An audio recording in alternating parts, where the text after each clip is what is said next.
think for last 12 months, I have not received a credited message, at the end of the month. It's all debited. I think it's very important to take care of mental health. I am an entrepreneur. I know it breaks you and Absolutely. breaks you every day. And you have to rebuild yourself every day. Yeah. I have learned the best things while on the job. It was like a paid university. If the product is not the hero, you can't sell it. You can't sell the point. Even if you fail, you will learn so much. I created this mix ensuring that it is zero sugar, zero carbs, zero calories. What I'm trying to also do is it does two things. One is hydration and the second thing is recovery. Major population is a person who is a regular person going to office, doing regular things.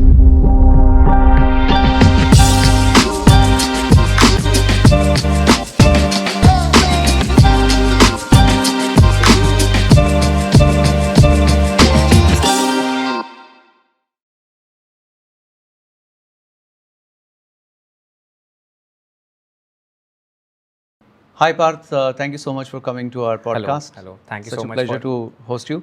Yeah, it's been a pleasure to be here. Thank you so much. So let's start by knowing you a little bit better. What's your story? I was mostly like a corporate guy. I hail from a small city, Gwalior, and for last 8 years I've been working for multiple consumer brands. And then I think a point came and there has always been a liking for entrepreneurship as a field, and I always wanted to be there, but I never had the conviction. I even in school I used to have a subject in my 11th and 12th standard as for entrepreneurship.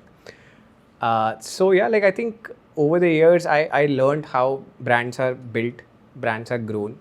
And when I was on the other side, I was just looking at brands and the categories around me, how they are evolving, how they are growing. So yeah, I was just being there. I was just learning on the go while I was working on the brands, multiple brands I've worked on. So I've seen the journeys, how different categories grow, different categories work, how products are built and developed and marketed. So all those things actually taught me a lot, all these, and I think a point came last year when I was I think I am sort of ready. I should give it a chance, and I think that's how I was able to convince myself that I should take this leap of faith and get into entrepreneurship full time. Okay. So yeah. So working with big brands like Unilever, Chaos, Einstein Box, and then suddenly leaving all for entrepreneurship. So how did your family react?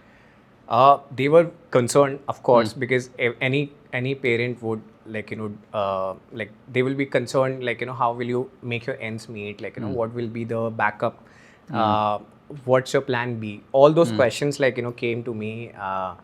So I did saved some money while I was working in corporate. So I ensured that if I want to give it a chance, I should have some backup of my own. And so yeah, I did that. And so my parents was they were always very supportive of this. So they just wanted me to ensure that if let's say if this doesn't work, how, or basically if this experience will help me get a job or something. So I told them that the people who have worked or maybe built a brand or maybe done entrepreneurship, founder's office or maybe any other roles like that are also exist. And nowadays people accept those people way more. So Yeah. I convinced them that getting a job is not difficult, and I think you should relax. And I think so They agreed. They agreed for that. So, Great. And so how long you been building this now? So I think I just completed in a year. So May last year 2025, May 2025, I left my job, and then now we are in May 2026. The product is ready. I think I could have done it earlier, but I think I was hit with a lot of compliances, regulatory things that I was not anticipating. But when it just hit me, it took a lot of time. So what is it that you're building? Let's talk about your company, your product. So my brand name is Positive. And basically what I'm trying to do is the whole idea for Positive came along when I used to think around why so it actually emerged from the conversation with my friends, like when I was having like why we have connected so far, like for so long.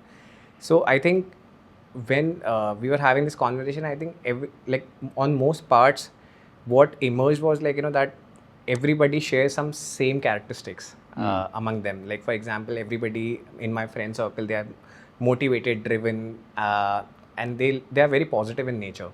So I think that positive as a word resonates a lot with me. And I like to see, I'm a big optimist in life, and I like to see things like in a positive way. So that's where the whole origination of brand positive happened. And the product that I'm building is electrolytes. So why electrolytes? I think electrolytes actually again resonated with me as a product, and wellness as a category, like I chosen because like as a person as well, like as I'm getting older, I'm aging, so I'm just like I'm realizing that like I'm getting more and more mindful of what I'm consuming and what is like what suits my body, what is good for me. So I am taking all those conscious choices, and that's where I saw electrolytes that it is helping me to feel better, like to lead a better life while working out, while even after having like done party all night, the next day to save my day I'm having electrolytes. So electrolytes actually like helped me with a lot of ways actually, like to feel better about myself. And also while doing so, and I realized like why electrolytes also, like because while I was doing it, I realized that the product can be improved further a lot more. As a marketer, I always look at products and see like what if I would have done this, what would I improve, what would I change. You were into product marketing in Unilever? Yes, like brand marketing side. So we used to always look at products. We used to always like discuss like what is good, how what are the things that we should like focus on, what should be the USPs that we should call out. So there were any specific brands and products you were working on when you were there? So in Unilever, I was working on the, so I was a part of a unit called as Premium Beauty Business Unit, which was like a incubator inside Unilever, which they were like, getting newer brands. Okay. Faster growing, D2C oriented, because they were also understanding as an FMCG company that like there are a lot of insurgent brands are coming in, in a lot of categories, so they need to evolve fast. So in order to evolve fast, they created a whole team who dedicates their whole time to basically develop products and brands which is like catering to that segment of consumers which are very aware, like hyper connected consumers.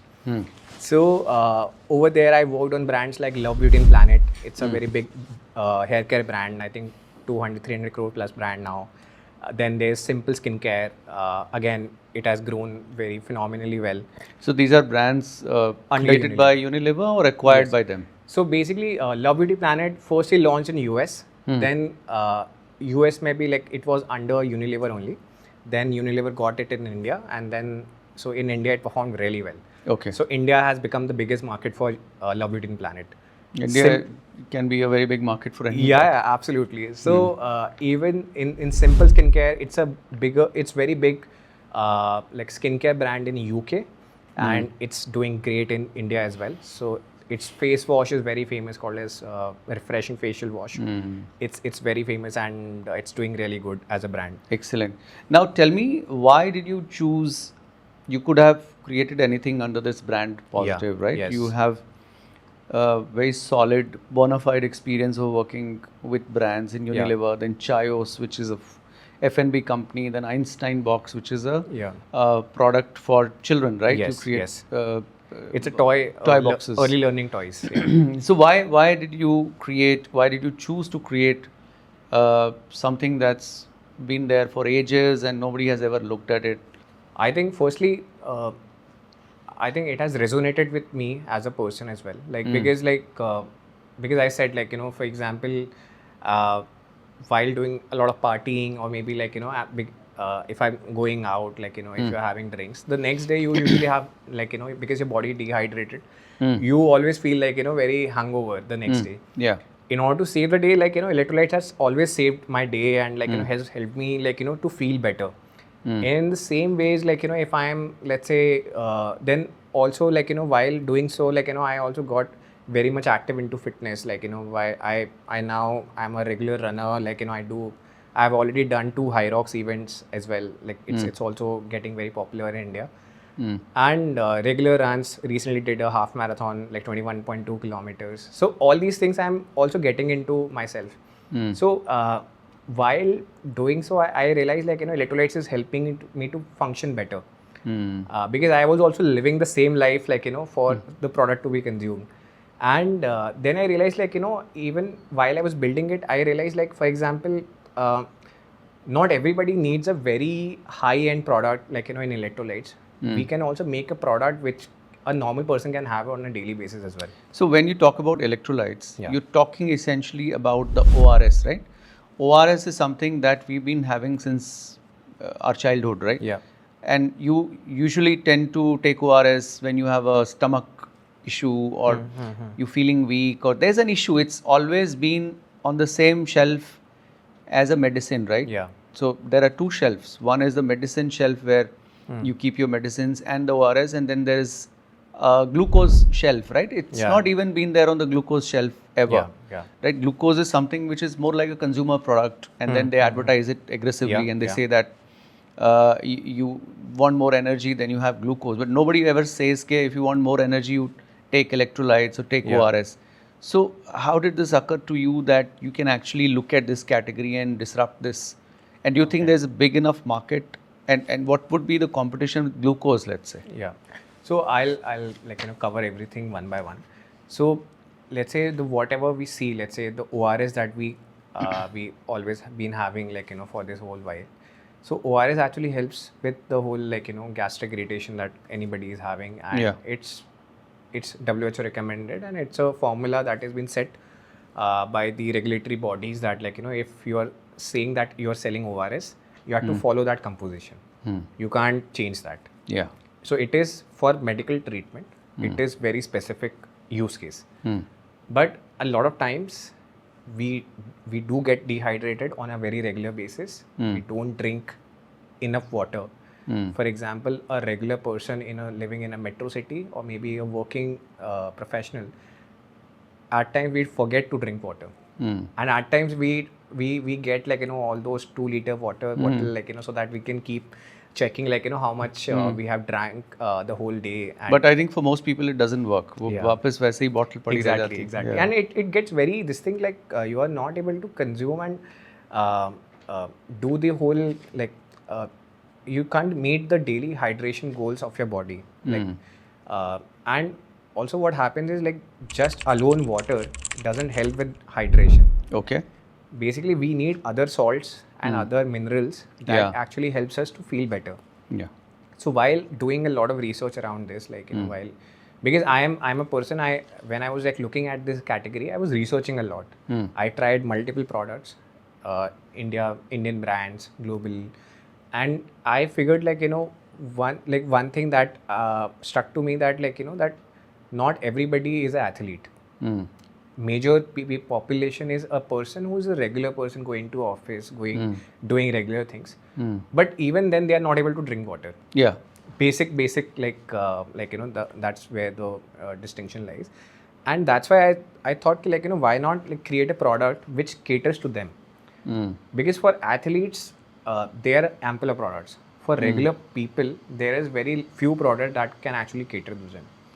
So is it appropriate to say that this is a hydration or electrolyte supplement? Yes, it's a food supplement only. It's a health supplement.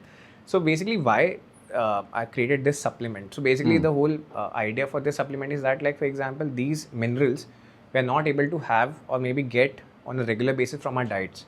So basically, with this electrolyte mix, if you are having it, you can have these minerals, like, in your daily requirement, and daily quota can be met. So that's why, like, I created this mix, ensuring that it is 0 sugar, 0 carbs, 0 calories. And it's first of its kind, like, where it's 0 sugar, 0 carbs and 0 calories. And I'm trying to, like, keep the taste profile as great, like, because everybody in India likes little sweeter.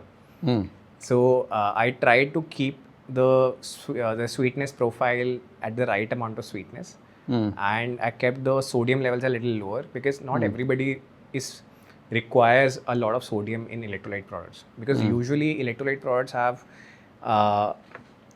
it's very heavy on sodium. And in general, like, I think our diets are giving us enough of sodium because we have a lot of salts. Yeah, So that way what we require is, like, other minerals. And also with this product, what I'm trying to also do is, like, it does two things. One is hydration and the second thing is recovery. So for recovery aspect, what I'm trying to do is I have added, like, vitamin C, zinc and magnesium. Okay. That also helps with the recovery part of things and also better absorption of these minerals. So that way the product becomes more functional. It tastes great. It's very accessible. You can carry it anywhere in your pocket because it comes in sachets. So you can just carry it in your, like, pockets or maybe in your bag, and you can just mix it in 500-600 ml of water and it's just good to go, like, for you. जैसे ORS में पानी को उबाल के mix करना होता है. So is it something like this, or you can you can just mix it in regular water and then start sipping? Yes, it's that simple. It's very easy to, like, have it.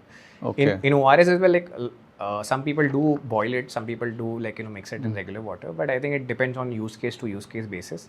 So the use case for this is, like, for regular hydration, and you can just have one sachet a day, and I think it will be one sachet a day. Yeah. And your hydration requirements and yes, recovery will be taken care of. Yes. Great.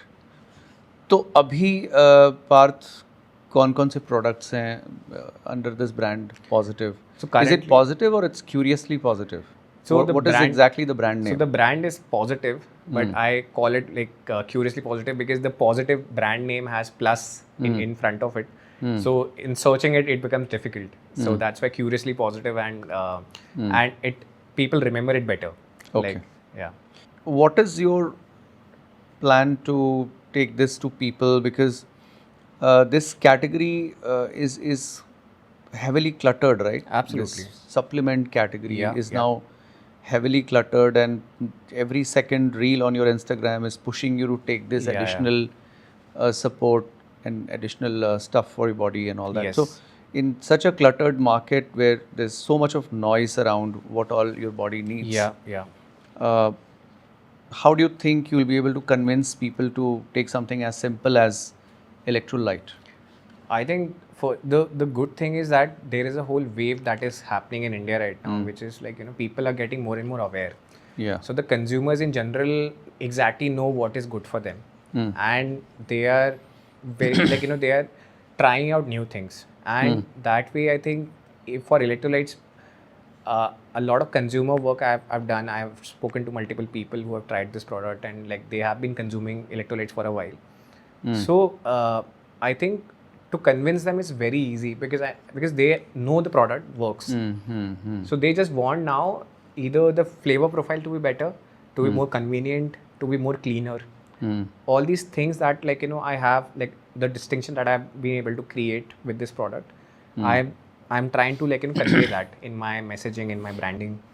And so what I'm trying to do is, like, firstly, because while I was also building this brand or the product, I foresee, like, that eventually, like, a lot of players will come in this category. Because so that's where I decided, like, that I have to play very heavily on the branding and also the messaging part, and also I have to create very clear distinctions that nobody else is able to create. So that way I will my brand can be recognized in that crowd, and I think we will be able to communicate better the USPs and the why it is good for them. So all those things will be better. So I'm little curious to understand the use case a little better. Yeah. While I appreciate the fact that, when electrolytes are disturbed, then your general sense of wellness goes down and all that, and you should always have water and electrolyte and all.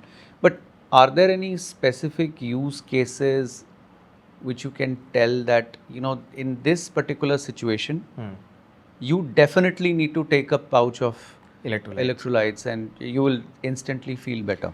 So example, I would, like, take example of Delhi NCR. Like, for example, we are having a heat wave right now. Yeah. And it's pretty bad. Terrible. So even if you're having water, like, it's not enough. Like, you just Okay. feel very bloated, heavy. Yeah.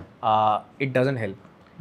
So basically, in specifically this use case, like, if you see, like, it's very important, like, that we have, like, electrolyte in this, especially is this season. Yeah. So, for example, that's a very good point you raised, because this is a clear and present danger we have. Let's say in entire India, barring few states today, the entire India is burning, right? Absolutely. So, is that a very strong use case where you can say that आप regular पानी मत पियो, उससे कुछ होगा नहीं. You should actually have electrolytes, especially if you have to go out.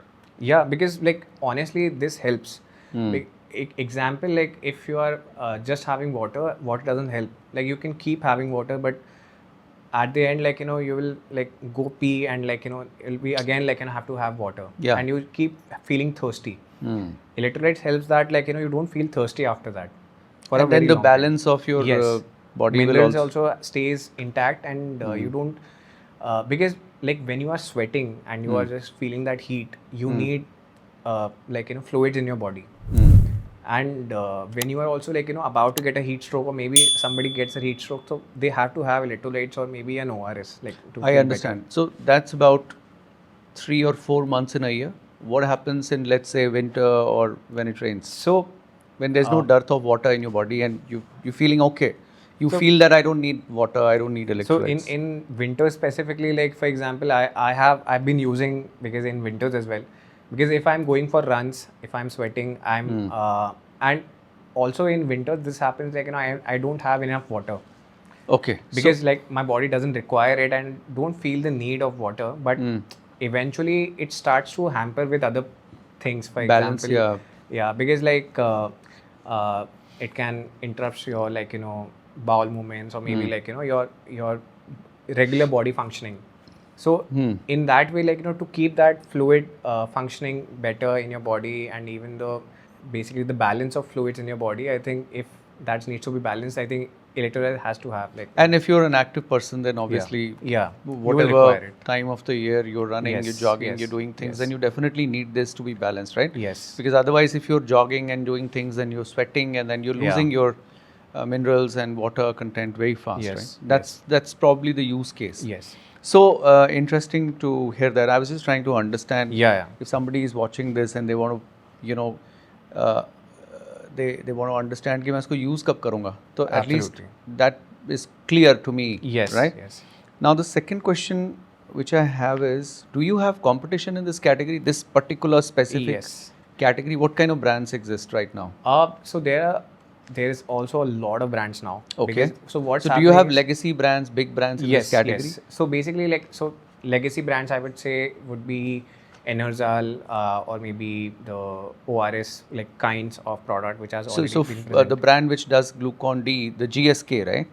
Yes. So Glucon D also they have just come up with a no sugar variant, because, like, and they are more of ready to drink category. Yeah. So in this, like, the biggest players are, like, for example, Fasten Up is the biggest player at this end. But now there are a lot of... But this is a hot category. You have a lot of players now. Yes. A lot of... So I think on an everyday basis, I am seeing a new brand.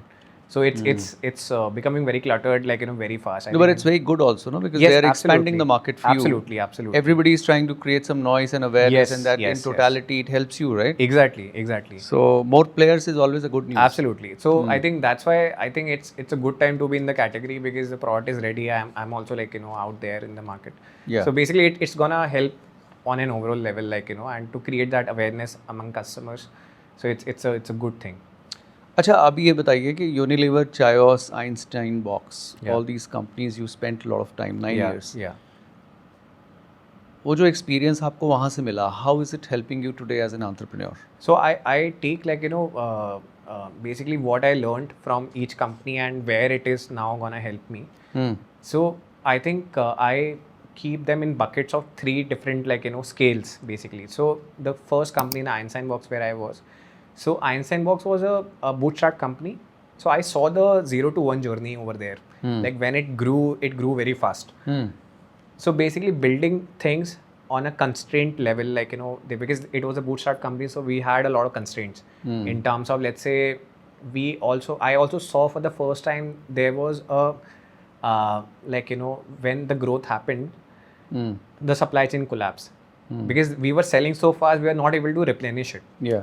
It's a good problem to have, but Yes. I think I have never seen it before. So I learned that, I saw that, like, you know, how to manage those finances very early at a brand level, how to market it, and how to optimize on your, like, you know, marketing so that we do better. So all those things I learned from there. Then comes the second company, that is Chayos, which was like, you know, mid-sized company. So the product is, like, you know, somewhat visible. They are known. They have been in the market. And since I was on the consumer side of the brand, which is like the products, to sell the products on e-commerce, so I actually learned and basically understood, like, you know, for example,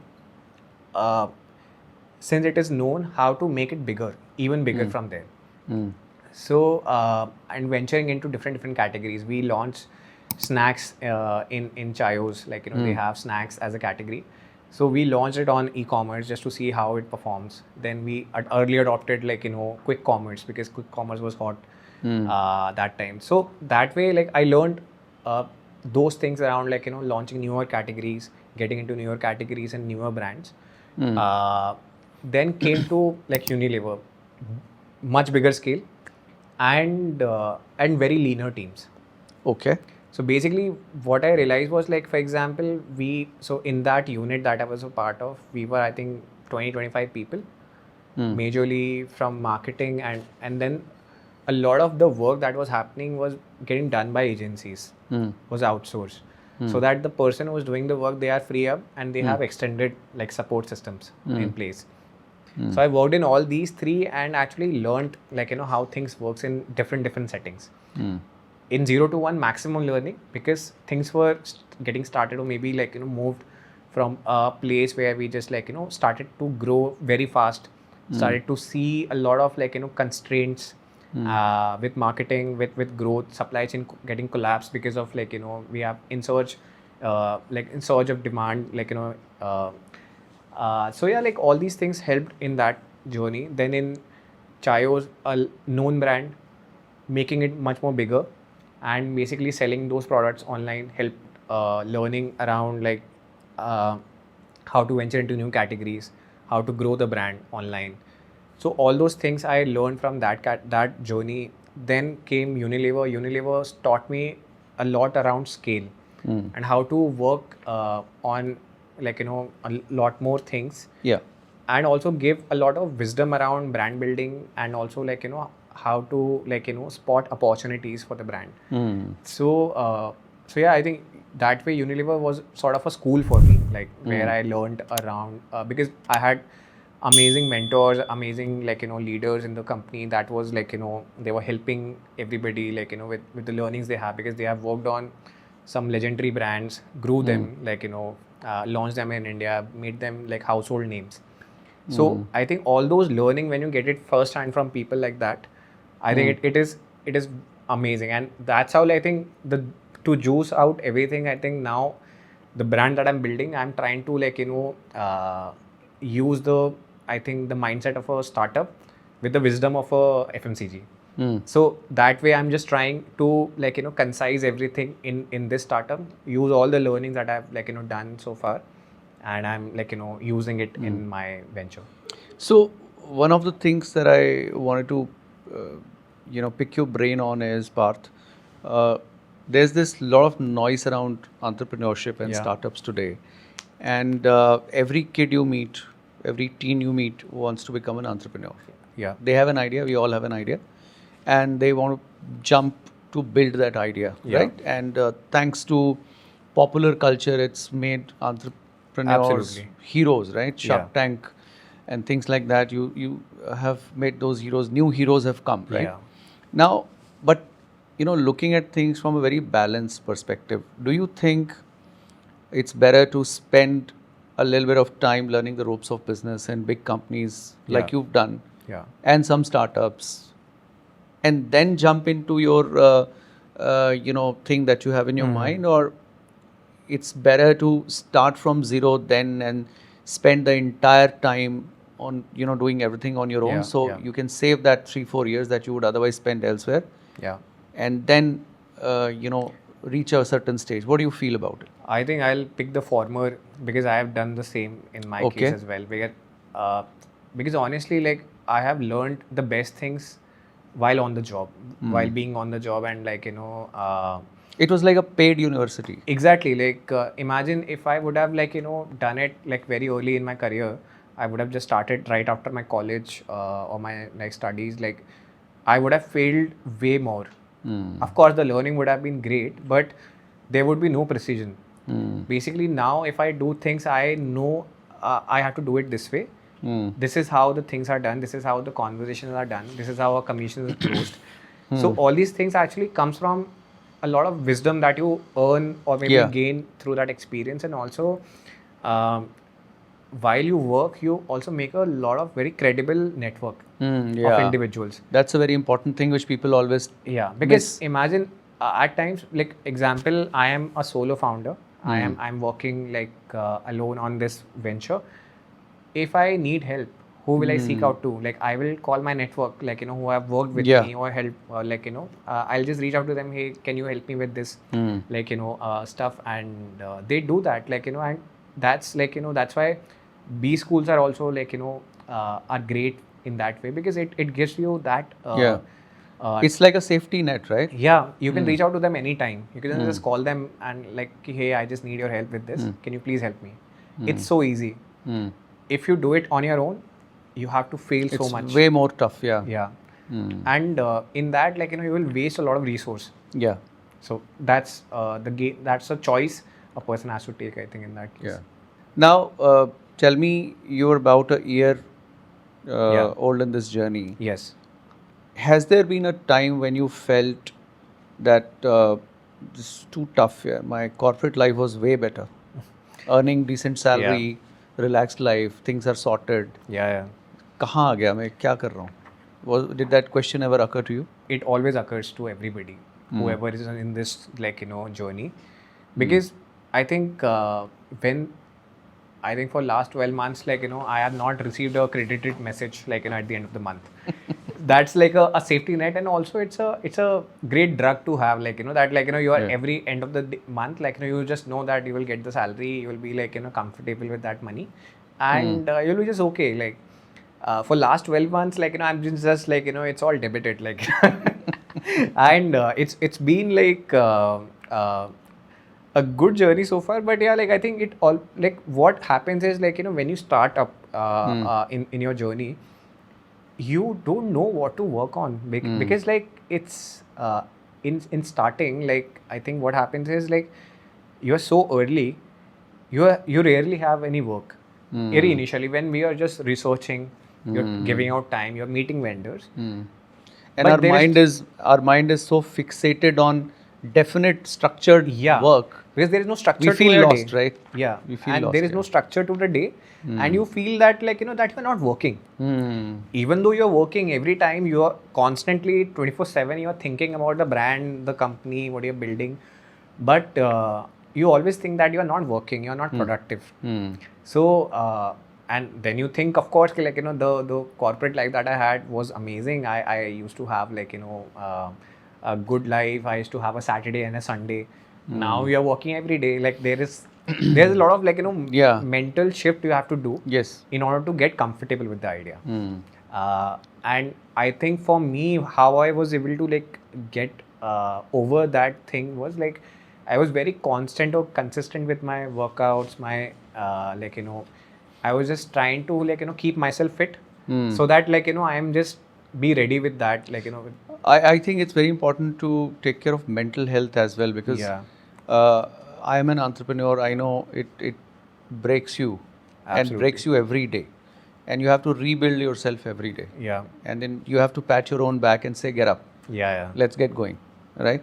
So that happens. It's a very common phenomena which only entrepreneurs know. So tell me, where are you in this journey in terms of the stability of the business? Are you now already available on e-com, quick com? You're selling from your website. Where are we right now? So currently it's available on Amazon, Flipkart. Right now on website, we're just going live in the in the process of going live with HealthCart, 1mg, and like Smitten, Kind Life. There are multiple other smaller marketplaces as well where we are making it available.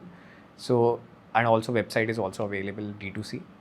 So right now we have, at this point when we have made it sort of, we are done a soft launch to friends and family to gather a good feedback around the product, the stability and everything.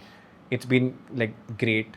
Now by the first week of next, like I think first week of June, we'll be launching it properly on social media handles and everything, and we'll just start the activations around our brand. We'll just talk more about it. We'll do uh, all sorts of marketing to basically promote the brand. But I like the packaging. I why don't you show it to people who are watching this?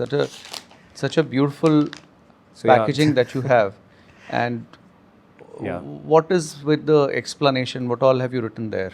So basically, like I told you earlier, I have tried to keep the product very specific and distinctive, like with the whole call out of zero sugar, zero carbs, zero calories. It's very clean as a formulation, and it's a hydration plus recovery as a product. So basically, for hydration, we have essential electrolytes, and for enhanced recovery, we have magnesium, zinc, and vitamin C. And you have flavors as well. Yes. So one is guava and one is lemonade. So currently, it's a electrolyte drink mix. Excellent. So yeah, like. Now tell me, while it's a crowded market and it's evolving and people's awareness on wellness and this particular subject is growing rapidly. Yeah. How do you see this market as a whole? What do you think are the problems currently in this market? This total wellness, let's say hydration wellness market. Is that how you will call this category of yours? Yeah, I think hydration and wellness as a category, and I think the problem areas, what I feel is I think it would be making people understand why they need it. So I think the consumers are smart. I think we just for example, I was having this conversation with a friend, for example, that a lot of people know that we are vitamin D deficient, we don't maximum Indians are D3 deficient and B12 deficient. Yeah, massively. We still don't probably take more than 90% of Indians would be we still deficient. Don't take any supplements. Yeah, we are just we are not taking anything, and what if basically if we can just make people try more. I think we have to make them aware. Yeah. So I think awareness is one of the things that needs to be done. I think it's gonna happen because I'm seeing the trends. So for example, when I was with Unilever, I think the beauty category was evolving. And if you see right now, Indian beauty market is very, very evolved. Consumers are very well aware of the ingredients that goes into it, each and everything. That's why if you see brands like Minimalist and all, why they are working so well, because the consumers understand what is in it, and if it's working for them, what skin type it works on, they exactly knows. Consumers are very smart. And lately I've met so many D2C founders on this platform, and most of them tell me two things. One is there is a definite premiumization which is happening, so people are upgrading what they have been always accepting. Yeah. And secondly, people are becoming more conscious of the label and ingredient. Yes. Earlier, we never used to read the label, right? Yeah, we always looked at the brand and the shiny packaging. Absolutely. And the TV ads, and would get swayed by it and would buy. Yeah. But now I think with so many brands on the same shelf, you are forced to look at them carefully and read. And there's a trend right now that you read the label properly and then you buy. And clean ingredients are in. Anything which is overhyped and fake is getting out by the day, right? Absolutely. I think this trend is great. I think I feel it's good that people are getting more and more aware, and they are more picky about the back of the pack labels. It was high time for this. It's high time, and I think it's good that people are doing that. And I think also with AI and everything in place, people are more it's easier for people to quickly explore. So I think it's it's high time. It's great that it's happening, and I think it will also ensure like more clean ingredients are getting used, and it will also force. It's because it works both sides. Like if the consumer is aware, the brand has no choice then to cater to those. So it will be a great thing for the overall market itself. Yeah. Now, tell me, one question that I have is about how would you promote this product and what's your plan there? Because if you solely look at D2C category, it's getting very expensive to promote, right? Absolutely. I hope that initially you would look at online, right? Not Yes, offline. yes, You're not yes, going to be yes. available immediately on Yes, shelf. So yes. that itself is a battle, right? It's Yeah. a different battle. Yeah. But even in D2C and online marketing, it's a tough fight out there. Absolutely. So what is your plan? How would you fight it out? So I think like what I have decided right now basically to promote the brand is basically like two ways. Like so see, majorly I will be going heavy on marketplaces.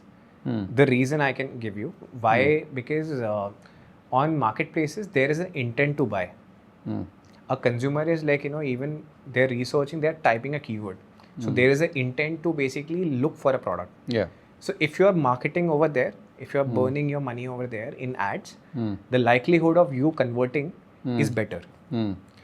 On the other hand, D2C you have to get the consumer first. You have to aware them, make them consider, and then the purchase happens. So awareness, consideration, purchase, the funnel of performance marketing. In that, it's a little expensive as a channel, but it's great because you have the consumer data and you can remarket it with this. So firstly, my go-to market strategy is firstly to dominate on marketplaces and get to as many marketplaces as possible and automate the whole thing, so that like it just gets you some initial level of traction in terms of sales and in terms of orders. Once you build that, on the side you also start building the D2C side of things. And you maybe start with, let's say, if not performance marketing, because performance marketing like might require a lot of like investment. You can maybe work on affiliate marketing, influencer marketing, and other ways like where you can actually bring out traffic to the website and give them some initial coupons or something like that can bring out some level of for example, there are multiple websites now. For example, PhonePe has scratch card properties, like where you scratch the card and you get the brand card deal. So it's a good way to like get to know about a brand. You might not get a sales, but it's a good way to basically like make a consumer aware. That's the first step, right? Yeah. They don't know you Exactly. when and why would they even think So of buying? all these properties one can try. Yeah. Like where this can bring out some this thing, and also on social media, I think we have to talk a lot more, be more visible. I think influencer we have to do a lot more, because I think They are driving D2C totally today. It might not drive sales, but it might drive awareness. Sales, there is a loss of there is a lot of loss of trust in influencers these days, because of like influencers promoting every now and then a new product. A customer may not like trust the opinion after a point. So that way, so influencers is great for awareness. For like I would say for conversions, I think a person who's a normal person, like a regular person, for example, if you tell me like as a person, like as a friend, that this is like great, so I might like consider that, rather than an influencer telling me. So I think the shift is happening. Back in 2022-21, influencers used to work like amazingly well. We have seen the brands grow like hockey stick curve. Growth that has happened for one or two of our brands, just because we have done great at influencer marketing. But now it's so cluttered. It's difficult. Everyone is an influencer. Yeah. Okay. So what is your vision with Positive now? Where do you see it going in, say, a couple of years? So mainly like with this brand, I honestly want to create a community. That's the major goal for me. Because I realized, like for example, like how I was talking about influencers, like that a lot of people don't trust influencer. But if they are part of a community, and we all are social beings, and we like to be in a sort of a community, like be associated with something, like so sort of want to create like a community that caters to like wellness and maybe like and health. So basically like culminating everything in one place, and also like creating products around the community and catering to them. So by the community. That's a smart objective, I would say. Now, let's do a quick rapid fire. I have few quick questions. Now, tell me one wellness trend that you feel today is completely overhyped. I think so. There are a lot of like detox, like juices or something are coming in. Like that at times I feel like your kidney does the same work. Like like there is nothing detox that is happening. So it's one consumer brand in the wellness category that you admire, which has a beautiful positioning. I think there is this brand called as Athletica Green One, AG1. It's a US based brand. They used to sell one product. It was a nutritional product that you mix in water. It has 64 whole foods and multiple vitamins, minerals, and like all the big podcasters like Andy Huberman and even Joe Rogan all used to like promoted it. One SKU became almost like a $700-800 million product. Oh wow! Just one, and through D2C. Wow. Now they have expanded to other categories, but it's beautiful as a product. If you were to pick one, Amazon or quick commerce, which one? I think Amazon, because Amazon is very fundamental. I think it's very democratic, very fundamental. And I think if you understand Amazon well, I think you can do anything on any other marketplace. One habit that you feel has genuinely improved your life? I think being patient. I think it has helped me to like go through like a lot of difficult times and like difficult things. So I think it has significantly helped me like to stay sane, stay calm. Your happiest day in last 1 year? I think when the product I got the first time, like the product in my hand, like the actual finished good. It's like a child, right? Exactly. Like it was a best feeling in the world, I think. And yeah. The toughest day in last 1 year? Actually, there was like a glitch happened, like in the packaging, like and all those things. So it was worse to basically like witness all those things. So one book that has inspired you? 0 to 1 by Peter Thiel. It's a very common book, but I love it. Like it's a very good book. One quotation that you stand by, you live by? I think there is like like it's my WhatsApp status for I think almost 12-15 years. I think it's like it's like always learning. So basically like it's a quote, or maybe like it's a line like that I live by, and I try to like learn things like and I stay open to things in a way. So yeah. Best advice that you got from your parents that you never forget? I think stay humble. Yeah.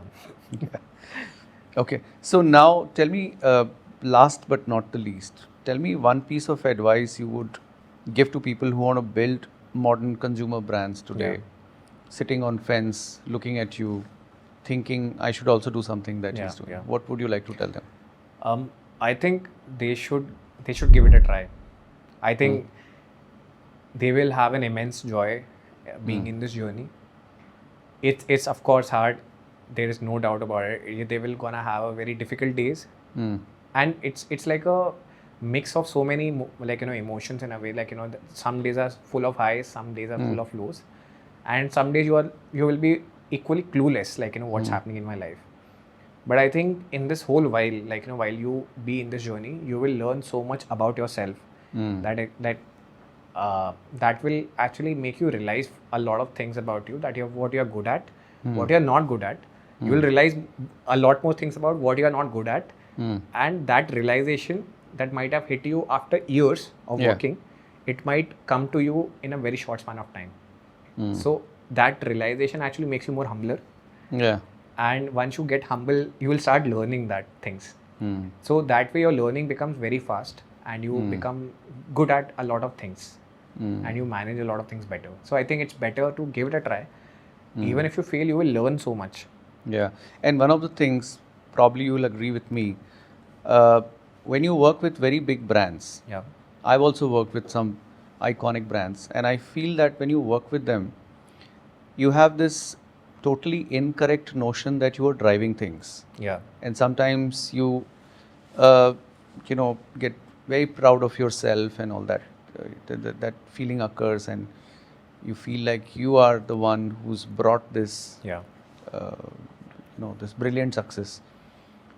But when you go out of that cover of that big brand and you try and build things, it's such a humbling experience. Absolutely. Right? Because you truly know who you are when you become an entrepreneur. Yeah.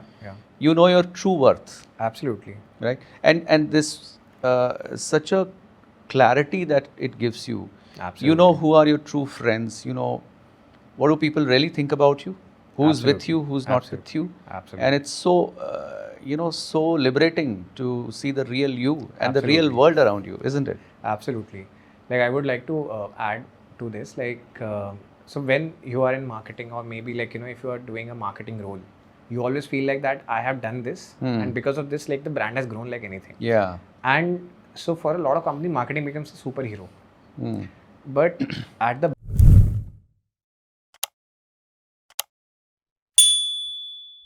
product ready for it to get sold in the market, that is the most critical part. Yeah.